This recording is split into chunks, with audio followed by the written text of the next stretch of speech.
It's been a miserable, wet afternoon at the J. Davidson Stadium, and it's finished Altrincham 2, Woking 2. Phil Parkinson, the Altrincham manager, joins us.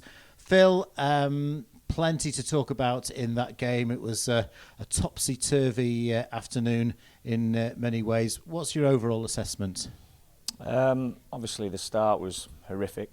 Couldn't get any worse in terms of, I don't know how many seconds that was to concede the goal, but I'll be perfectly frank with you, after that I thought we played some really good stuff. I'll come in and I'll say when I feel we're off it. And the second goal's definitely preventable in terms of we can't allow a lad to travel that far, but what an unbelievable strike he's hit. But I thought in between them goals, and we've missed a penalty by the way, I thought we warranted to go in at least on level terms at half time, and we felt really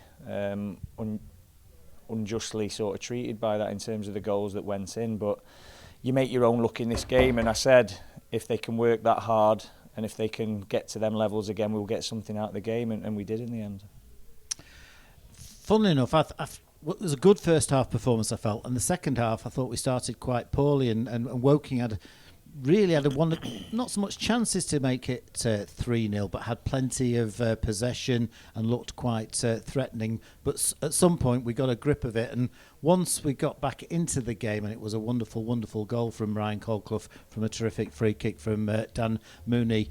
The crowd were really behind us. The atmosphere was buzzing, and you sensed there was something there. I felt the crowd were great today, and they have been for a long time. It's been difficult for them, and I understand why they would get frustrated with us, seeing as how well we did at the start of the season regarding results.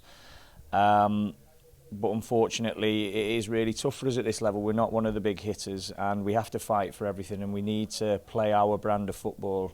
And I felt you could see that today, even though confidence will be affected, and we've got lots of new faces coming in. I think you could see what our identity was.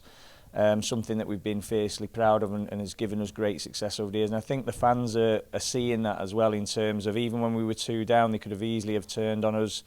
I mean, an unbelievable gesture the other day where the Kings of the Gulf Road really showed their backing and support publicly by saying how good we've had it over the years, and they understand that it's tough for us right now, the barriers that we face. And that really gives us a big lift, if I'm honest with you, because it does at the moment feel like the world's against us with regards to results. When we haven't got the result our performance deserves, some of the teams we're playing, it feels like, as I've said to you in the past, like we're playing in the FA Cup every single week, with the budgets, the full-time elements that we're coming across. But I felt today, and the Torquay game in particular, those types of games where we're always in them, and if we can hit them performance levels, we've got some really good players here, and if we can work just as hard as what we did there today in them Torquay games, the results will come, because we're more than a match for a lot of the teams in this division. But by no means are we top dogs in this division, so we're not always going to get it our own way. And we've got to go to the bitter end, as you saw there today, and the lads have done that so many times this season, and we could have even gone on and pinched one, but so could have Woking as well. So I'm certainly not standing here and saying we deserve to take all 3 points. We could have done, they could have as well. Bear in mind we've missed a penalty. I felt the ref didn't give a Stonewall penalty as well. Even the keeper's come off at the end saying he's not touched the ball, but the referee's adamant he is, and I don't know what to say about that. I mean, he's given us a penalty, so I'm not going to come on here and say the referees cost us a game in terms of the 3 points, but it doesn't help when they get things like that wrong. But in general terms, I felt we got what we deserved out of the game. We showed real character to come back. But the biggest thing for me was the quality of play that you saw in the first half, and you're absolutely right. I thought the second half they started far stronger than us, and they were in the ascendancy. And we weathered that first opportunity they had, and Tony Thompson deservedly got man of the match for some of his saves. But I felt there was a few candidates for that today. But I feel with his performances of late, he certainly warranted that. Tony's been outstanding through a very, very difficult run. I made some terrific saves, because Woking certainly should have got a third at one point. But Tony's got us out of jail, and we've capitalised. Ryan Colclough, it's a stunning goal. I mean, how many times has Ryan come close to doing that? And maybe that's a turning point for Ryan, because he is a constant threat. That's one of the reasons we persevere with him in terms of keeping him on the pitch, because his performances have been there. And it's disappointing for Ryan, because he carries a big burden, because he is a big goal threat for us, and every team has one. He's our big goal threat, and he showed why there in terms of turned turned it on when we needed him to do it, and helped us get that result today. And that's what we need Ryan to do. And we need a little bit of luck as well. You're saying about Tomo, they should have got 3. How many times has a keeper saved the opposition against us where we feel like it's a nailed-on goal, then all of a sudden a keeper's pulled out an unbelievable save or a defender's done a great block? We need a little bit of luck to go for us, but you make your own luck. I've said it all the way through. We're certainly not bitter about our position. We're trying to get better. We understand the things that we've got to address, and I hope people can see that we're working our socks off to do that. I mean, look at the recruitment as well. We're not standing still. We're not hoping that the current crop of lads can turn it around. We brought in reinforcements to help us get to where we need to be. The extra time myself and Neil have had to look at these players. So Eddie Jones, I've looked at many times. I felt he'd come in, and considering he's had one training session with the lads, I thought he did exceptionally well. Chris Con-Clark, same scenario, did exceptionally well. I thought he looks a real goal threat. So and then Jake Cooper, I nearly forgot about Jake, because probably after the opening seconds where he should have cleared it better than what he did, I thought he was superb. Him and Toby really went to another level today, so I thought that was really good to see. There was some really outstanding performances there, particularly from the debutants. And it was quite a brave decision to go with the 3 debutants, because that meant that our back 4 was a very, very young back 4. It was, but I'm not ageist, so we've got some older players as well that are play. So if you're young enough, you're good enough. If you're old enough, you're good enough. Listen, we just recruit good players. If they show up well, training was unbelievable on Thursday as well. Everybody would think that it would be quite a sombre mood. Lads were tearing into each other, but in the right way in terms of the intensity of what they were doing. And at half-time there, the reaction was fantastic in terms of controlled aggression, in terms of frustration and what we need to do to put it right. And we could have folded, couldn't we, easily? Other teams will do that. But that's the reassuring thing that I've said all the way through. These lads are a real special group. And I know we've got lots of new faces, and I know it'll concern some people that we've had many loans coming in, but we have to. We have to utilise the loan market, because we've had so many injuries. Money's tied up in players who are injured.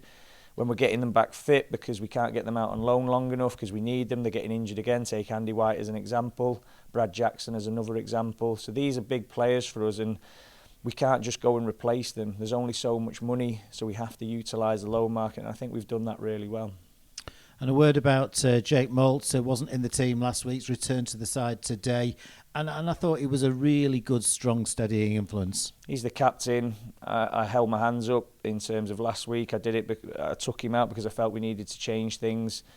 And it nearly worked in terms of we didn't get Kev Burko sent off. I thought we started really brightly. But when we did have Kev Burko sent off, we lacked completely. There was no leadership. And it's something that I've really looked into this week with the players. We've had lots of sort of little tutorials, one-to-one mentoring, sort of back and 2 messages with each individual player, and I felt you could see that out there. There was complete accountability from the team. They knew what they had to do. They knew where they were, and they really pulled together. But Jake's a big part of that. He's always been a big part of every team that I've been involved with since I've been here, and I know that. But Jake's not going to go on forever as well, so we do need, if he gets injured, never mind if he's not here in 5, 6 years, 1 year's time, whatever that might be, that people can come in and sort of take that baton.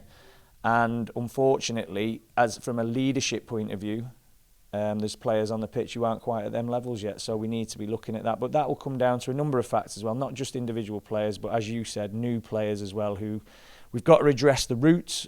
In terms of, we've always had a strong root here, but a lot of that root is missing through injuries or lack of form, and that will bear us fruit. So we've got a lot of really good players, and they're the fruit of what we've got, but we've always had a strong root, and we're trying to really work hard to fix that. But in season, it's always difficult, and I know it can be head-scratching for people to see so many players coming in. But we could go the other way and stand still and hope that nothing changes, but you can see there we've been proactive as a club. I'll certainly make tough decisions. It doesn't matter if it is the captain, Tony Thompson, whoever it is. If I feel we need to change things to move forward, I'll do that. But listen, I'll be firstly protective and loyal to the players that have done so well for me over the years. We're a possession-based team, and in a number of games in recent times, we've not had too much possession. But today we did, and when we do have possession, we show what good players we've got. We are, and I'm glad you said that, because people have even use the word hoofball in terms of how we've been when we played Stockport, Grimsby, them types of teams.